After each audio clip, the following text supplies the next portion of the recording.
think I'll get started if my slides appear. Okay. Thank you very much for being here. I'm just told I have 40 minutes. I have 80 slides, so as always, I've prepared too much. But I hope I can inspire you. It's been the third or the fourth time I'm here in Perugia. I'm always here really to inspire. And this year I wanted to focus on investigative journalism because I think it's more than ever necessary to investigate and to hold the people in power to account, So I really want to inspire. There might be still a lot of questions after this session because it's quite a lot of information I'm giving. But please reach out afterwards or contact me or do whatever. And don't try to write everything down. The slides will be online. Just follow me on Twitter and then you'll get the link, and that's the easiest thing because otherwise it won't work. So just a little bit background. I've been here for 3 years and always in a different position. I started as an investigative journalist, actually. I've done that for more than 10 years. I've been a television journalist, a multimedia journalist, editor-in-chief then as well. At a certain moment, I started to look into new business models, innovation, became the head of innovation at the public service media company in Belgium. And recently, 2 months ago, I changed and I became the head of digital of the EBU, which is like the European Broadcaster Union. But whatever I'm showing here today is actually a kind of side hobby project that went completely ballistic. So it's all about telling stories and making really qualitative investigative stories. And it starts, this is a process you all know, ID, research, report, publication, and feedback. But there's more and more tools to do this from the beginning until the end. And it's almost a swamp. It's very hard to get an overview. And that was always a bit the idea behind the project I started running a few years ago, Journalism Tools, was like, can I offer a kind of a selection of all these tools out there that make some sense for the new generation of journalists? Before I start and give you, I think I brought 50 tools today, so some of them are golden oldies, some of them are quite new. Actually, some of them are just presented this festival. And then I wanted to first talk about some rules for tools, not to swamp yourself. The 3 rules I always say is like, pick some tools, keep it really simple. It's very tentative to try everything new that's out there, but choose tools that suit your workflow. Everybody has a workflow, and the more tools you kind of use, the more cumbersome this workflow becomes. And also try to stick with the ones that work for you, be very consequent, and get to know your tools, read the fucking manual. A lot of people don't use 10%, more than 10% of what the tools are actually able to do. So dig deeper. But then again, I'm also very much in favor of experimenting. So if you use these three rules for your overall workflow, keep 20% of your time or 10% of your time open to really experiment with new things and to adjust. So you can always change and adjust your workflow. Of course, I do just the other way around. I do 80% of experimentation and 20% of a fixed workflow. So talking about the workflow design, this is really something that would be a session in itself, like how do you puzzle all these, how do you make sure that they connect to each other and that it's the most easiest workflow ever, but try to think about it. And recently, like a few months ago, I made this story tooling canvas, which makes it easier once you start with a project to kind of assess what storytelling or story tooling tools you want to use. Depending on the story elements that are involved, like what do you want to highlight? Is it time? Is it about a person? Is it data? Do you want to have a broad overview or you want to work on something very focused? Also the time involved. How much time do you actually have? Does it have to be out and released in breaking news kind of a situation? Or do you have like 6 months to work on a project, which is a completely different scope? How much skills do you need? Like, do you have a newsroom with people who are very skilled and very tailored? Or you don't know how it works and you just need one button and it should work like this? What platform are you publishing for? Will this be a mobile experience or will this be a desktop experience? How will your user experience the tool as well? That's very important for you to consider as well. Do you want interaction with still thinking very much in a broadcast mentality that we're just pushing out stories and we're forgetting too much to kind of get people involved from the very start, from the ID, from the research? How can you collaborate with your audience to make something that's really vast, more easy to grasp? And then the price, of course, there's a lot of students here as well, so things that are free are sometimes easy for them. But then again, there's some disadvantages with these free tools as well, because they might use your data. And certainly for investigative projects, that might be a danger as well, that they're tracking your behavior and they're tracking everything you're doing. And then this is like a very practical selection criteria, but there's also like, how does it work? How do these tools, and then that's much more for publication, how do they attract attention of your audience? How do they make sure that they raise interest in the story and then make sure that your audience is attracted to the story and gets deeper and more engaged with it? And does it add any value, or is it just a shiny new thing that you want to showcase? It really has to have an added value to your story. And does it increase engagement? So take a time, you can download this on my Medium page. So there's a possibility to really go through this. There's an article as well that explains how it works, but it's a very good canvas, I think, to start picking your tools. So it all starts with finding a story, and most of this doesn't happen like this, like a touch of God. You really have to work on stories. So and the broad process is always that you have at least a kind of a target, but then you have to go broader. You have to generate a lot of ideas, so brainstorming tools, collaborative thinking, mind mapping, and then starting to converge again and really make sure, like, how, if I have all this information, how do I structure it and how do I make stories out of it, that will engage my audience. I start with something that everybody knows, and it's expressly, because I think it's underestimated as a tool. It's just Google Docs. For a lot of projects, this is a really nice way to collaborate actually on whatever ideas or drafts you have. I know this is maybe not the most secure environment, but for first ideas and for first collaborations, this really can work very well. There's other ones as well. Dropbox Paper has been released not so long ago, which is an alternative to really work collaborative as a team. I myself, I use Workflow. I don't know if you know this one, because it's such a very easy, it has a very nice free edition, and it's a very easy way to make your notes, share it with colleagues, but also it kind of expands, and to make it a bit more clear what I'm talking about, I'll show you how it works. So this is a file which is in Dutch. I have to see if I can play it. It's not actually playing.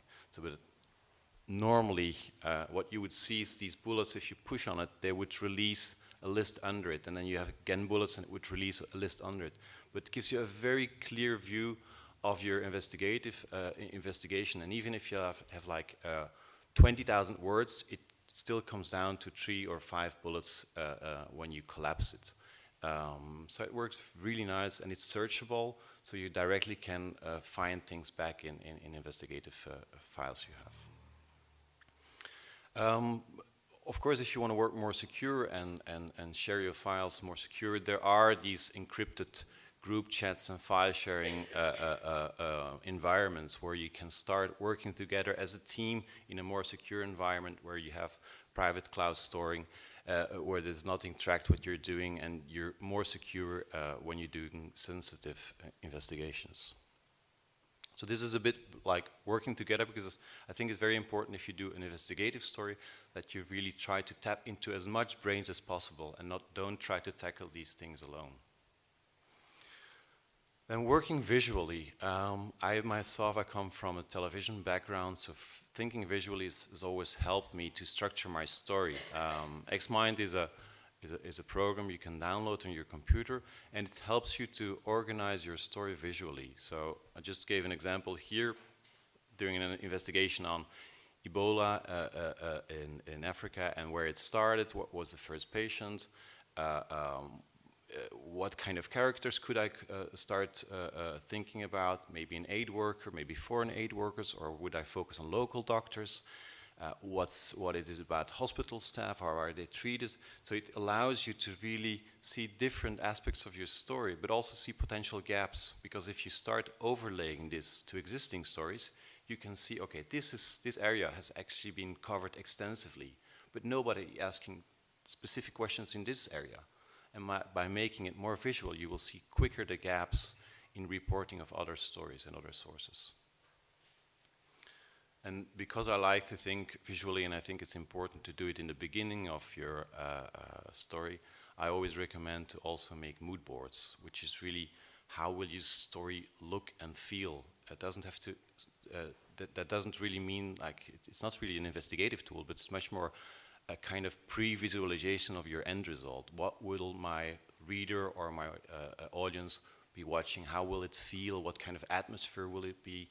I think it's important to also consider this in advance and not at the end of your project. So you have an idea, you have a first grasp, you have explored it together. So now it's sometimes time to track a story across time, across multiple sources, and then it's good to have a few ways to do it.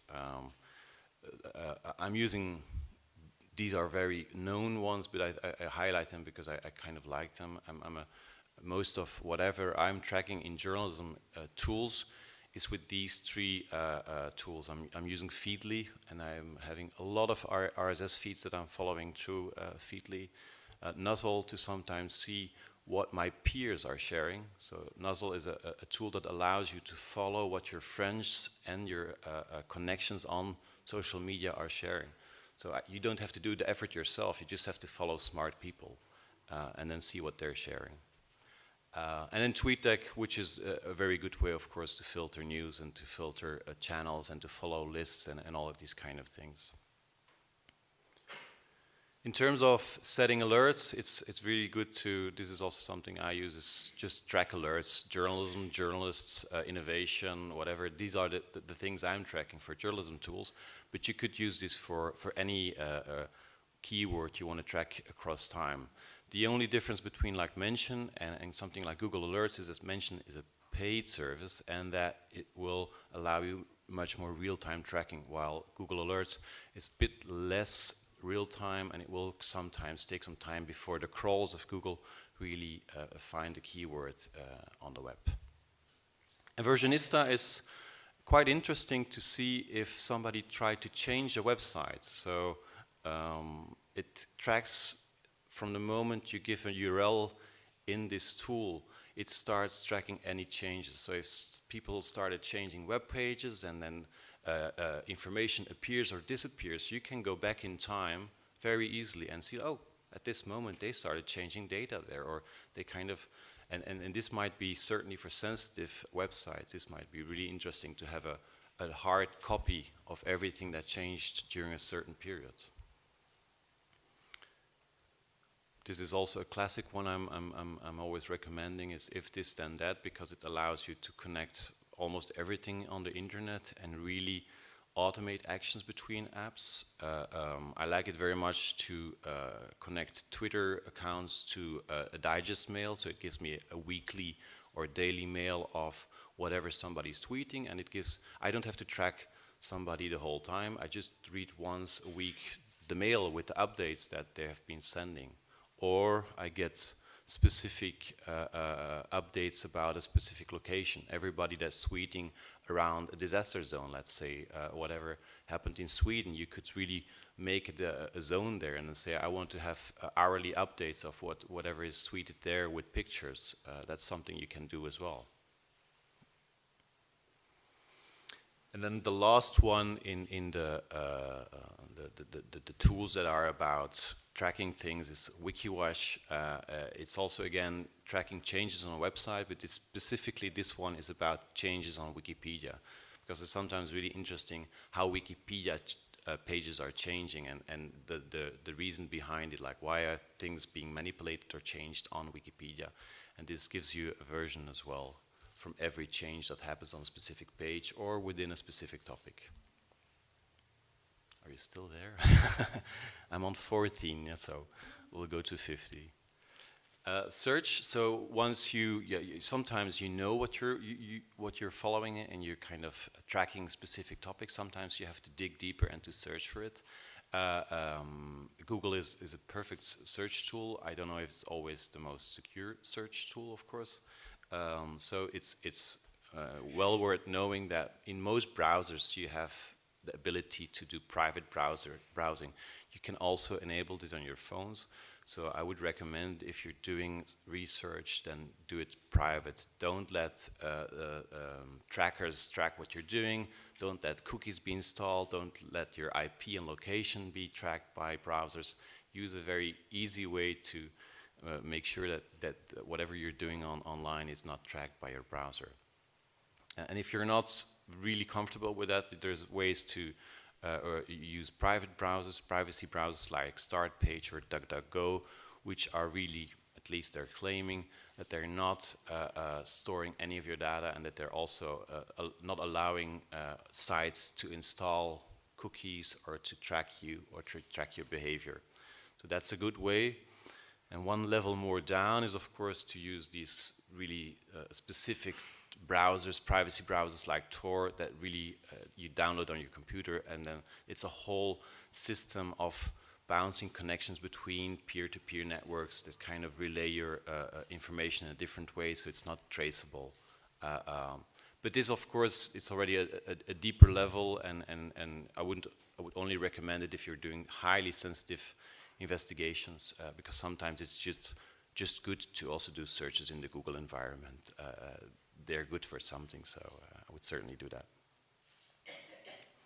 So if you want to go a bit deeper in then searching around people, there's various tools, and some of these tools are not really aimed at investigative journalists. I've noticed that some of the best tools out there to do research on people are actually marketing tools to target people. So one of these tools is 360 SocialMe, which gives you, if you have a social account or personal information from somebody, it gives you all relevant social accounts from somebody online, and it gives it very nicely in this kind of filtered view. So you see the LinkedIn, Twitter, Clouds, About Me, Pinterest, Facebooks, whatever. And there's also a plugin for your mail. So whoever is mailing you with a specific mail address, they cross-reference it throughout the whole internet, and they see what kind of social profiles are connected to it. So whenever somebody's mailing me, I directly see all their social information as well, which is quite interesting. Yeah, don't send mails to me. It's really, I'm quite a freak. So there's GraphTips, and it's a bit pity that I think that the videos are not working. I think I've copied them in the wrong way. But GraphTips is something that's been out there quite a long time, but not so many people know about it. It's a experimental deep Facebook research page, and it still exists. And what it does is, like, you see my Facebook ID is Ezra Eeman. It kind of gives you the numerology of your Facebook ID, and from there you can start seeing, like, what posts did I appear in, what posts did I comment in, where did people mention me. And sometimes this way you can find information about someone that is actually not on their own webpage. So if you would do this for me, you would find me tagged in pictures on somebody else's Facebook profile, even if I didn't allow you on my profile page. So you would see where I am on different pages in Facebook. It's a good way to map the relationships of people in these social networks. Who are they appearing in pictures together with? Who are they connected with? When did they last comment on a story? So if you want to know how much Facebook knows about you, this is a good way to research it. So unfortunately the video doesn't play, but go and try it once. It's still online, and it's a very interesting tool to do deep research into Facebook. Another one of my favorites, and it's been recently updated, it's Mention Map, and it kind of discovers connections between Twitter users and hashtags they're using. So, and they recently added a retweet map. So it displays connection between a central user you want to focus on, or a central hashtag, and whoever started using it or connecting it or replied on it or retweeted in it. And it's sometimes very interesting if there's a lot of conversations between certain users. So you see the broader lines is where there is heavier traffic or more conversations or more retweets or more replies. It could mean that there is a relationship between those two users. And I know that I discovered a few years ago the location of the people behind AskFM when there was this whole scandal about AskFM and girls committing suicide because they were really ambushed and had pestered on AskFM. But we didn't find the guys behind AskFM because they didn't have social profiles. They had only Twitter accounts. But the good thing was they were doing a lot of conversations with their friends on Twitter. So I discovered a few of their closest friends and also the girlfriend of AskFM, and they had social profiles. And actually the girlfriend of one of the founders had a running app that she registered on Facebook. And I could see where she was running every day. And she lived with her boyfriend, so she was actually showing the address of the founder by just her running app always starting at the same address and showing it on Facebook. So you see, it's the addition of these different tools that can lead you to addresses and other things. So the new tool looks like this. It's really nice because you can start filtering it. You can look and research specific hashtags, and you can also download maps and share it or publish it for your investigation if you want to. Follower Wonk is then an even deeper Twitter research tool, and it kind of shows you the overlap of followers and the people they follow. So you can compare 1, 2, or 3 people and then start seeing who is following them and who are they following, who are they mentioning, these kind of things. And that again might be really interesting because it might be interesting to see a very powerful person that follows a very unpowerful person with not a lot of followers. So it could be that there is a personal connection. Why is Donald Trump following a 30-year-old girl in Nevada who only has 30 followers? That might be an interesting connection. What's that? Did he ever meet her? You want to know about this connection. This tool allows you to discover these kind of strange connections on Twitter. And it allows you to sort and to kind of see Twitter connections and sort them in Excel sheets and Excel files and really do deep research on connections between people.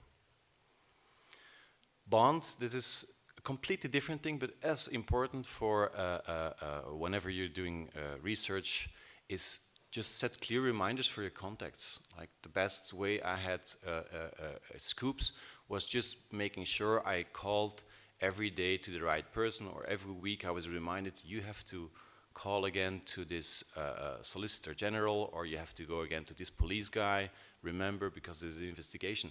And if you don't track it, you just forget it. But this kind of app allows you to set reminders, have to call this guy again in a week. And it gives you these simple updates. It's a stupid thing, but it works. And then in terms of spookiness, this is also something I do whenever somebody writes me an email.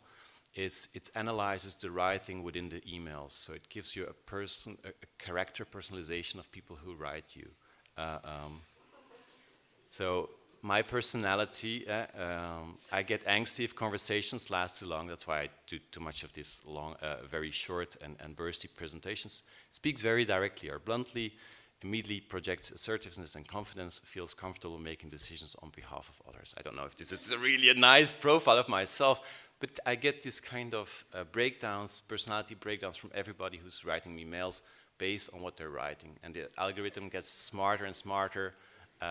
So feel free to go spooky and communicate with it. And then it also gives you kind of reminders. If you write or communicate with me, then please be sure that he takes the lead, that he stick to the big picture, don't go into details. So feel free to explore this as well. Don't just look at the facts. Try to see your person that you're researching as more than just facts. Think about what their pains are, what their gains are, what they think, what they're hearing around them, what they would see around them, how they feel. So I kind of put this as a template because researching a person is much more than just having facts and figures. It's really also about their emotions, to know what's driving them. Could be much more important than actually just having the bare facts. Doing paper research, there are some golden oldies that I keep mentioning whenever I'm talking about investigations. It's Document Cloud, which is a platform to analyze and annotate extensive documents, and it really allows you to do really good research on papers. And even better is Overview. If you have, if somebody sent you 10,000 pages of documents that are almost unreadable, this kind of breaks it down and helps you to search for a single document within these large stacks to a small number of documents that make your story. It allows you to see content trees, so it clusters subjects within the documents, and it makes it really systematically to go through big volumes of data. It gives you a big picture. It allows you to categorize and count things, and it also allows you to filter out a lot of the noise that is in these big documents. For those documents that are not easily downloadable, there's a lot of these web scrapers that allow you to kind of scrape things from the internet and make them digestible, because they allow you to put them in Excel files and then filter the data and then make them more accessible as well. There's tons of databases. I'm not able to mention them all, but some of them are quite interesting. Open Corporates is an open database with worldwide corporate information. And Little Sys is then again an open database for people, showing who's connected with who and in what kind of businesses they're involved. And actually, if you would like to do a good portrait of Donald Trump, and if he's still invested in business and still has business connections, this is a place where you should start, because on the surface he kind of divested his business, but if you start looking in the network that's still here, then you'll see that there's still quite a lot of connections that are to be investigated, actually. So it's a good place to see deeper connections between people across companies and across money flows. And it allows you also, and that's again very nice, to make it visually. So this is a cluster that was made around the Museum of Modern Art, and who's financing it, and the relationships between these people. So you see again, you really see power structures around a specific area. Investigative dashboards is actually a portal for investigative journalists. It's a support for research. Actually, if you're not sure how to tackle a big file or a big investigation, this is a place where you can ask for help. These are people with knowledge, and a lot of them have big experience, so they could help you in finding the right tools, in finding the right people, in finding ways to structure your data. It's a go-to for anybody starting a big investigation without having already the experience necessary to do it. So you have your ID, you have your big topic research, you have your person.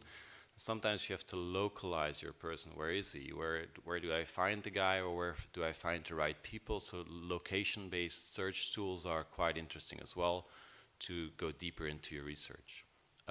There's plenty out of there, but one of them that I like and that you might know as well is Banjo Discovery. If you don't know it yet, it's free for journalists, so you can apply for a free account, and it allows you to search social media with a map view. So if something happens, you can actually see around a specific location who was there, what kind of pictures did they take, what kind of tweets did they make. And the nice thing is you can make lists of this, so you can monitor a location over time, for a long time, and always go back and then see who's coming back to this. Imagine you're doing a project around drugs research in a specific neighborhood. You want to know who are the dealers, and maybe you look for specific hashtags or specific things and see if they're happening in a specific neighborhoods. And then again, if you connect this with other tools like this mention map or Facebook deep search, you kind of start seeing networks, and you may also make them visual. So you see who's where and how they're connected to each other. Sometimes you have to do research in parts of the world where you don't speak the language, and it's good to be able to read foreign online newspapers. It's of course possible to do this with Google Translate, but it's easier if all these online sources are in one place. And the newspaper map allows you to just go there and go to a specific country and see all their online newspapers and directly read them in the language you want. Of course, it's gibberish Google Translate kind of language, but it's better than Armenian if you don't speak Armenian, or it's better than Russian if you don't speak Russian. So at least you can, and certainly for a big stories like now the attack in Stockholm, if you don't speak Swedish and you want to follow the Swedish news where they might have the most actual and most breaking news information, you want to follow Aftonbladet in Swedish, but then translate it through English. So this is actually a really nice tool to use for these kind of things. There's lots of other trackers. There's FlightAware, which is real-time flight information.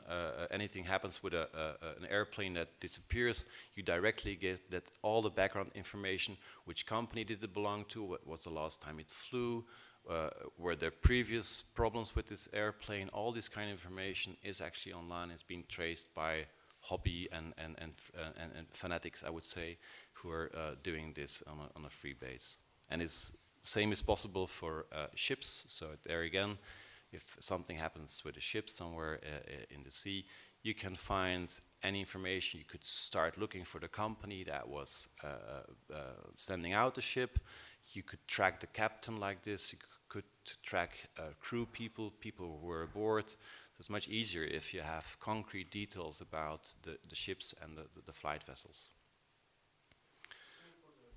Same for FlightAware? Yeah, okay. Yeah.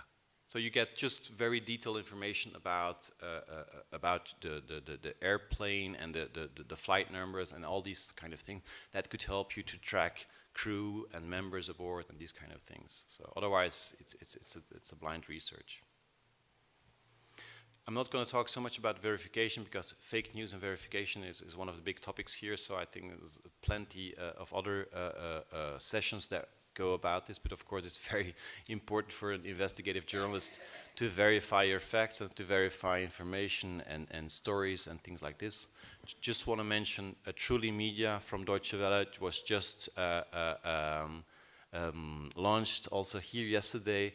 It's a nice online collaborative platform to find, organize, and verify social media content. And I see a few of the people there. Yeah, certainly. I had to put it in.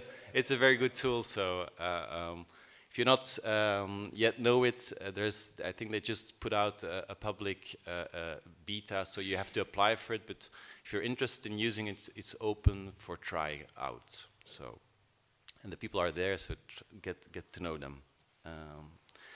And the nice thing is within this Truly Media, they're already linking to quite a few of these known research tools to do reverse image search to see like, is this image something that has been used before, or is this something that has been circulating for a few years already on the internet and it's just not related to the story you were researching. So it's always quite interesting if you see a shocking picture or something else. Is this a fresh and new picture? Is this an original picture, or has this been fabricated or recirculated? You're able to do this through TinEye. I also liked that the fact that there are mobile apps that doing this. So Veracity is an app that allows you to do reverse image search on your mobile phone, because more and more journalists are in the field and they're not having laptops. They have to do the work on their mobile phones. So I think there's still a lack of verification apps that really work on your mobile phone and that you can use in the field. So Veracity is a good app to check pictures on your phone. YouTube Data Viewer is something else. It's been used for researching and tracking YouTube videos to see who uploaded it and when it was uploaded. Again, a way to kind of define if it's an original video or not.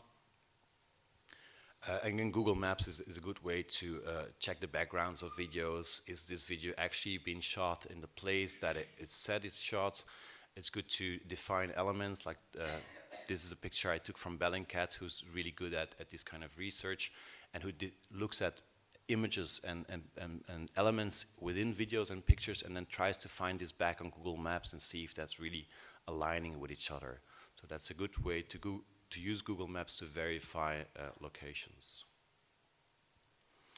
And then first draft, I'm really not the expert in verification, so they are, if you want to have tools and tips and tricks, go to the website of First Draft. It's a very, really rich website with a lot of tools and tips. So in terms of time, I still have some, I think I still have 5 minutes, 10 minutes, so I'm almost there. So now it's, we had all the research, we had all the brainstorming, we have a lot of information. Now it's back to boiling it down and structuring it. And there again, I have another canvas. You have the story tooling canvas to find the right tools. I also have a storytelling canvas because I always think that the tools should be in function of your story and not just tools. So storytelling canvas breaks down the information you found, like who is involved, what is this story about, when did it happen, where did it happen, why did it happen, and how is this relevant for my audience. This is the basic information, but these are just facts. Now you have to go from facts to an actual story. So you have to know who's my target audience. Will I tell this to 5-year-old children or to a specific a niche group, or this is for a broad audience who doesn't understand really complicated data? And what do you want to achieve? Do they have to have a specific emotion? Do they just have to understand it? Do they have to come out on the street and yell, let's dispose the dictator here? What do you want to achieve with your audience? It's also good to know this. And then come story elements. You have to go from a who to really a character, and that's why it was important to not only have the facts about your character, but also about the feelings and the emotions. What drives him? What drives the action in your story? What's the conflict? In a good story, there's always a conflict. What drives the story? What's the one thing that your character has to overcome? And a character can also be a company, or could be something more abstract. What's the connection? And with connection, I mean, what's the universal connection with your audience? Why does this matter for your audience? Why is this relevant? Why do they need to know this? If you cannot answer this question, it's certainly not a good story, because if it's not relevant to your audience, you shouldn't make it. There should be a hook and a connection to them, whatever possible. And can you define it? Is there a baseline? It's always good to describe your story in like 140 characters that make it very easy to digest. So what's the baseline of your story? And then thinking a bit further, what format or design or tone of voice would be the best way to translate and to publish it, and on which channels will you publish it? It's a good way to break down your stories and to see, again, what tools you need to make this happen.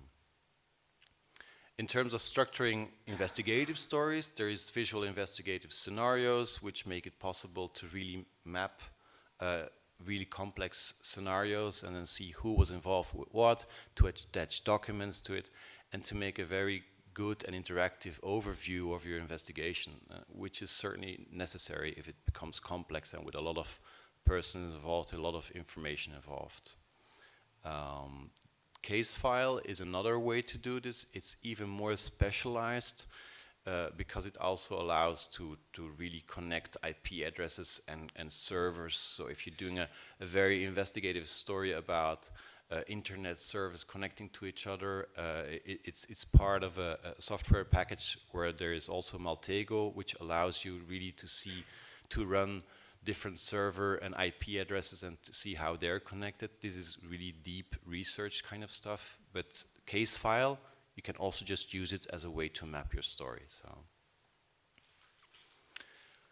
and Detectiveio is another platform that allows you to map your investigation and to structure it and to share it and to work collaborative with colleagues on files. So that's a way to structure and to make your story more, to have a better overview. So the last kind of tools, because I'm running out of time, are privacy and security. I started with it and I also end with it. It's not my, I'm not an expert. There's people who are more expert in it, and will refer to them as well. I just give you some tools. Hushed is an app that allows you to have burner numbers, so temporary numbers on your phone that are anonymously. So you can phone somebody if you're not sure if you have to call with somebody from the mafia and you don't want them to have your phone. Use this kind of anonymous phone that they cannot trace back to you. Mailvelop is this kind of, it allows you to encrypt your mails if you don't want anybody to be able to read your mails except for the people with the encryption key. This allows you to encrypt your webmail. So even a simple Gmail can be encrypted by this extension. And then there are apps that allow you to chat with each other encrypted. Signal is one of these apps where you can do encrypted messaging or encrypted phones. There is now also Mattermost, which is kind of a private or encrypted Slack. So the difference with Slack is that it's hosted on a private server, and that you can really be sure that your data doesn't go out there. But for the rest, it really looks and works like Slack for the people who like Slack but want a more secure version. Lookout is then a kind of a tool that allows you to assess the security of your mobile phone, and that sees how much data is leaking out of your phone, and also sees when websites or mobile websites are tracking your location or your behavior or whatever on your phone. So it kind of flags the security of your phone.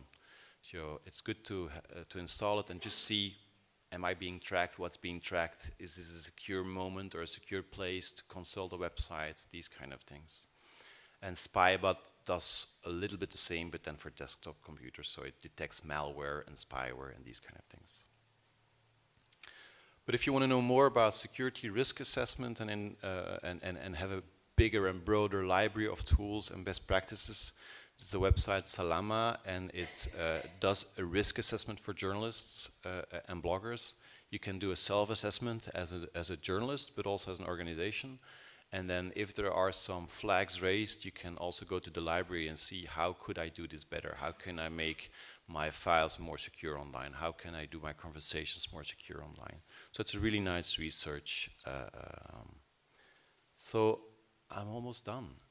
But if you need more tools, then you can just follow @journalismtools. I will make sure that this presentation is also available. I'll put it on slide deck and then tweet it out. If you want to know about the frameworks, go to my Medium page, medium.com/journalismtools, and there you will see the frameworks, but also how to work with them. So there's a little explanation. Or you can go to my website, which I really need to update a bit more, but since I've just changed jobs, it's really impossible to keep up with everything.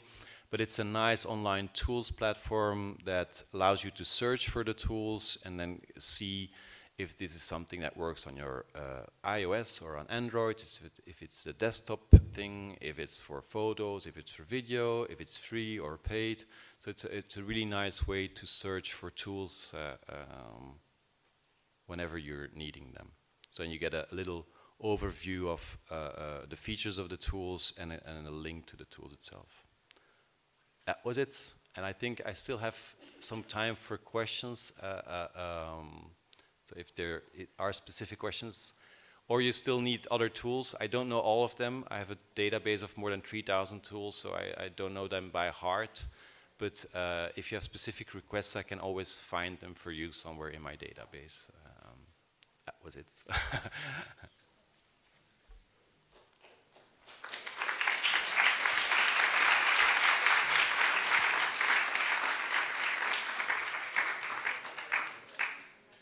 Okay, thanks.